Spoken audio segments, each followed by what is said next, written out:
I am here to support the resolutions passed by Sachin ji and supported by Sri Shashi Tharoor ji. Well, my friends, I have come from Manipur. Who does not know Manipur today?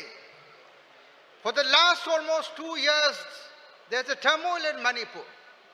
And I must tell you that if there were Congress Prime Minister in this country, the turmoil in Manipur will not have taken place. The Prime Minister chose not to visit the state for the last almost 2 years. At the time when the clock ticks 2 a.m. in Lok Sabha and 2:40 a.m. in Rajya Sabha, the President's rules got extended without having a proper and lengthy debate on Manipur. Friends, Bharat Jodo Nyaya Yatra began from Manipur. It went to Mumbai. It was led by the Congress President Mallikarjun Kharge ji and Rahul ji. Rahul ji visited thrice in Manipur, but this Prime Minister Modi hasn't visited Manipur. Not only he hasn't visited Manipur, his own office, the Prime Minister's office, has chosen deliberately to remain silent on Manipur. We would like to ask, why is it so? Well, friends, time has come for us to give this reply in a democratic way, and the democratic way to give reply is to ensure that the divisiveness, the politics of divisiveness does not become successful in the entire country. What is happening in Manipur is nothing but it's a battle between divisiveness and inclusivity. We stand here for inclusivity while the other side stands for divisiveness. Through you all, I am indeed very grateful, and indeed I am proud to be a member of this great family called Indian National Congress. With this note, thank you. Jai Hind, Jai Congress. आज जो Congress party देश में लड़ाई लड़ रही है, उसमें सबसे जरूरी है जो झूठ को फैलाया जाता है हिंदुस्तान में, झूठ के सारे लोगों को बताया जाता है कि कांग्रेस कुछ गलत कर रही है, उसके लिए हम पहले जो झूठ है, झूठ को हम सामने लाना चाहिए। पहली बात ये बात कहते हैं कि डॉक्टर बाबा साहेब अम्बेडकर को कांग्रेस ने हराया, लेकिन ये झूठ है, वो झूठ को हम सामने लाना चाहिए डॉक्यूमेंट के साथ। हमारे प्रियंका खरगे साहब ने बाबा साहेब अम्बेडकर जो लेटर लिखे थे, वो लेटर को सामने लाकर बताया कि कांग्रेस नहीं हराई, वो सावरकर ने हराए थे बाबा साहेब अम्बेडकर को। जो अम्बेडकर खुद लेटर लिखे थे उनके दोस्त को, वो दोस्त को लेटर लाके बताए, तो जब पूरे लोग खामोश हो गए।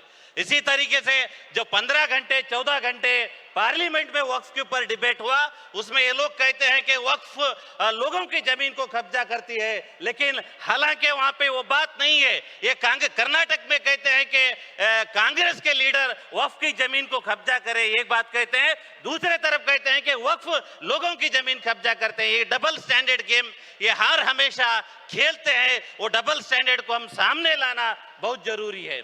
और एक बात मैं यहाँ कहना चाहता हूं कि आप जब यूपीए की गवर्नमेंट कर्नाटक में थी, हिंदुस्तान में थी, एक बात थी कि पूरे एससी एसटी के बच्चों को जो हायर एजुकेशन में जाते हैं, जो एडमिशन लेते हैं, क्योंकि हायर एजुकेशन में ये बात रहती है कि 1-2 सब्जेक्ट होने के बाद भी, फेल होने के बाद भी उनको प्रमोशन किया जाता है हायर क्लासेस को, जो इंजीनियरिंग में है, मेडिकल में है। लेकिन ये लोग एक रूल्स बना है कि जो भी बच्चा मेरिट में गवर्नमेंट सीट लेता उसी को ही स्कॉलरशिप दिया जाए, दूसरों को मत दिया जाए। और जो बच्चा एक सब्जेक्ट में 2 सब्जेक्ट में फेल होता है उसको भी ये स्कॉलरशिप देने के लिए मना कर दिए। इसके लिए पूरे हिंदुस्तान में लाखों के एससी एसटी के बच्चे हायर एजुकेशन से महरूम हुए हैं। ये बात को भी हम लोगों के सामने लाना चाहिए। मैं लास्ट को एक कन्नड़ में जो कवन है वो राहुल गांधी जी के लिए 1 मिनट का कवन है, मैं पढ़ के अपनी बात को खत्म करता हूं। युग युगಗಳ ಹಣೆ ಬರಹವರಿಸಿ ಮನ್ವಂತರಗಳ ಭಾಗ್ಯವತರಿಸಿ, ಯುಗ ಯುಗಗಳ ಹಣೆ ಬರಹವರಿಸಿ ಮನ್ವಂತರಗಳ ಭಾಗ್ಯವತರಿಸಿ, ರೆಕ್ಕೆಯ ಬೀಸುತ್ತ ಚೇತನಗೊಳಿಸಿ ಹೊಸಗಾಲದ ಹಸು ಮಕ್ಕಳ ಹರಿಸಿ, ಹೊಸಗಾಲದ ಹಸು ಮಕ್ಕಳ ಹರಿಸಿ ಹಕ್ಕಿ ಹಾರುತ್ತಿದೆ ನೋಡಿದಿರಾ। ಧನ್ಯವಾದಗಳು, ಥ್ಯಾಂಕ್ ಯು। आज हम इस देवभूमि में, कांग्रेस के एक एक कार्यकर्ता इस देवभूमि में जुटे हैं। मैं देवभूमि इसलिए कह रहा हूं क्योंकि हमारे राष्ट्रपिता महात्मा गांधी की यह धरती है, और राष्ट्रपिता महात्मा गांधी कहते थे रघुपति राघव राजा राम, पतित पावन सीताराम, ईश्वर अल्लाह तेरो नाम, सबको सन्मति दे भगवान। और उनके भी सीने पर यही आरएसएस के लोगों ने गोली मारने का काम किया। हम कहते हैं कि राष्ट्रपिता महात्मा गांधी से बड़ा राम भक्त दूसरा नहीं हो सकता है। हम भी कहते हैं कि मेरे मन में राम, तन में राम, रोम रोम में राम है। और हम कहते हैं कि राम नहीं मिलते ईंट और गारों में, राम मिले हैं निर्धन की आंसू की धारों में, राम मिले हैं वचन निभाती आयु को, राम मिले हैं घायल पड़े जटायु को, राम मिले हैं अंगद के उस पांव में, राम मिले हैं मर्यादा से जीने में, राम मिले हैं हनुमान के सीने में, राम मिले हैं प्रण हेतु वनवास में, राम मिले हैं केवट के विश्वास में, राम मिले हैं अनसुईया की मानवता में, राम मिले हैं सीता जैसी पावनता में। और राम नहीं मिलते मंदिरों के फेरों में, राम मिले हैं सबरी के झूठे बेरों में, राम मिले हैं सबरी के झूठे बेरों में। तो हम लोग भी मोहब्बत में राम चाहते हैं, प्रेम में राम चाहते हैं। और यही कांग्रेस पार्टी है जो राहुल गांधी जी के नेतृत्व में इस देश में हिंदू, मुसलमान, सिख, ईसाई सबको जोड़ के रखेगी। और हम न्याय, संकल्प, संघर्ष के साथ राहुल जी के लिए एक एक खून का कतरा कतरा बहाने को तैयार है। बहुत बहुत धन्यवाद। मैं झारखंड से आया हूं, भगवान बिरसा मुंडा की धरती से आया हूं। आप सभी लोगों को बहुत जोहार, प्रणाम और सलाम करने आया हूं। और ये वादा के साथ आया हूं कि झारखंड की धरती उलगुलान की धरती है और झारखंड की धरती कभी राहुल जी आपको निराश नहीं करेगी, कांग्रेस पार्टी को निराश नहीं करेगी।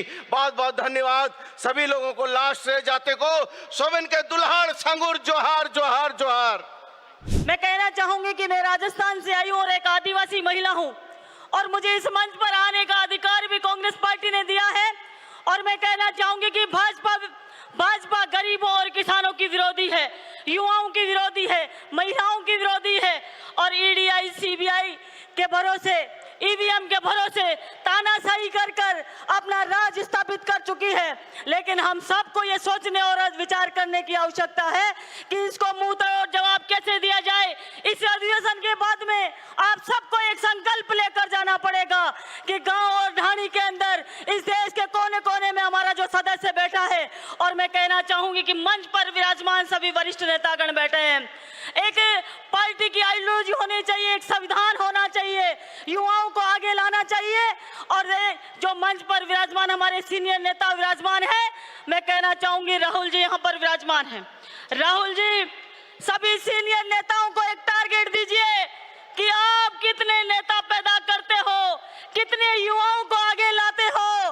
एक टारगेट होना चाहिए, परिवार से नहीं, गांव और ढाणी से गरीब और किसान का बेटा आगे आना चाहिए, जो कि संविधान को समझता हो, जो कि लोकतंत्र को समझता हो और जो अपने नियमों को जानता हो, उनको आगे लाना चाहिए।